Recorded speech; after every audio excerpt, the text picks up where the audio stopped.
Alrighty, what is going on, everybody? My name is Blitzwinger, and of course, ladies and gentlemen, as I promised you all, I am doing my LEGO Batman 3 must-haves. This is my top 5 list, and again, pay attention to the words "my," and the reason why I'm kind of saying that in a very almost jerky manner, I guess, is because a lot of people sometimes get very upset when people accumulate lists and then they bash you in the comment section below. But again, remember that this is my list, and where you guys come in is that you can share your list down below as well. And all your suggestions are most likely going to be way better than mine anyway, so I'm definitely looking forward to reading those down in the comment section below. And of course, guys, if you enjoyed the video, please give it a big like. That would help me out a ton. And without further ado, let's get to the top 5 must-haves for LEGO Batman 3.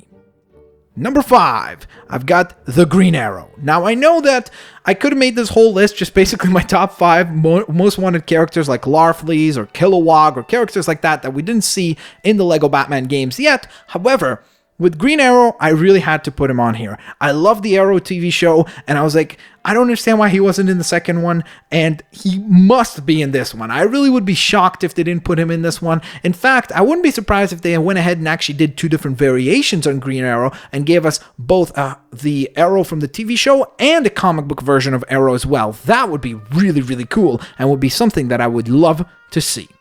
That being said, we move on to number 4, which is the red brick. But I'm not talking about any red bricks. There's one particular red brick that you got at the end of LEGO City Undercover by completing the game 100%, which was the super minifigure red brick, or power brick. And what that allowed you to do is make your characters ginormous. You could make the characters way, way bigger than they really need to be. And I know that a lot of people are going to say, well, that's a really goofy must-have. But that's what I love about the LEGO games, is that they're humorous and they're fun and such. And therefore, I would love to see that being brought back. I don't know if it's technically difficult. Maybe it kind of could cause a lot of glitches and such, which is why they haven't done it since then. But it was just such a fun power break to have, where you could just roam around the entire city or roam around wherever it is we're going to be in space and just cause a bunch of havoc being a ginormous minifigure. So that's something that I would love to see come back, because we haven't seen it since, and is definitely something that I had plenty of fun with. So then we move on to number 3.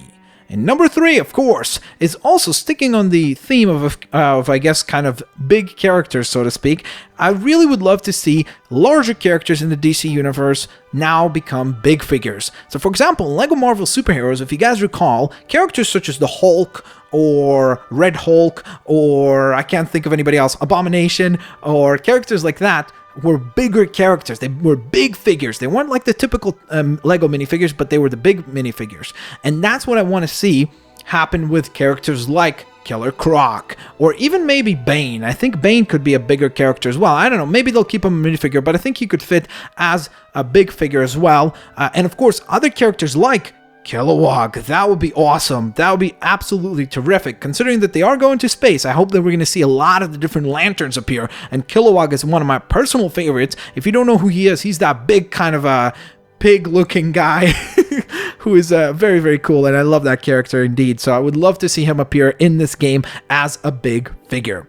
So then we move on to number 2. Number 2 is going to be kind of more of a technical one, and that is the variations in costume. I love the fact that LEGO Marvel began to kind of dive and dip their toes into that territory by, for example, with Tony Stark, we had Tony Stark in his underwear, we had Tony Stark in Mark 1, we had Mark 42, we had all these different suits for him. Same thing was with Spider-Man. We had Spider-Man, Peter Parker, and then of course Black Suit Spider-Man and Future Foundation Spider-Man. So that's why I would love for them to explore that with this game as well, and give us an enormous kind of variety, not just in terms of character count, like in how many different characters like Batman, Superman, etc., but in variations of costumes. So for example, you could have, as I said before, something along the lines of Green Lantern Hal Jordan as Hal Jordan. You could have him dressed up as the Black Lantern, a White Lantern, any of the colors of the spectrum, of course. That would be really cool. On top of that, of course, you could have different outfits for Batman. You could have a Batman that is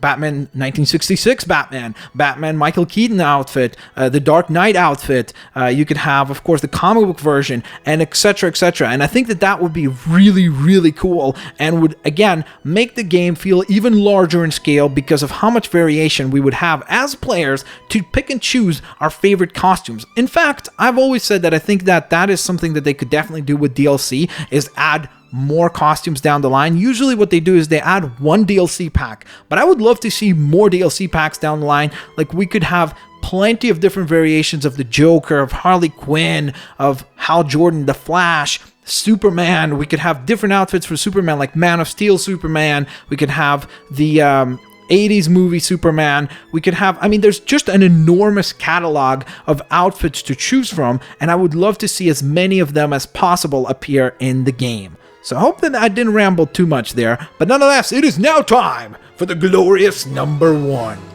And the number one spot, it is the one thing that I've been asking for a very long time, because I've honestly don't have a lot of friends who live around me closely anymore, because I moved to a different area, and most of my friends have moved to different areas as well.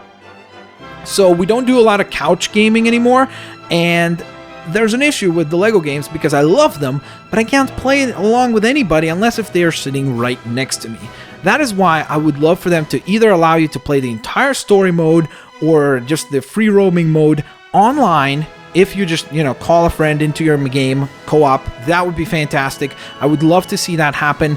I think that it's something that is a bit of a missed opportunity, and what they could do, if they're worried about something like, because it's a kids game, so they want to keep it kids kind of oriented, and that's why they're not allowing online play for parents to be safe and such, why not just do it friends invite only? Like, you cannot find yourself a partner. You have to invite a friend, and then only you will be able to actually play through the game. I think that would be kind of a nice little solution, because then you know that your kids would be only playing with people who are friends with them or on their friends list and such, and I think that would be a lot more fitting in that manner. So that being said, there you guys have it. That is my top 5 must-have list for the Lego Batman 3 Beyond Gotham video game. I'm very much looking forward to it. Of course, let me know down in the comment section below if you guys agree with my must-haves, if you guys disagree with them, which things would you guys like to see. On top of that, of course, don't forget, I went off all the information that we already have. So, for example, we know that we're going to get a lot more different gameplay mechanics and things like that, which is why I didn't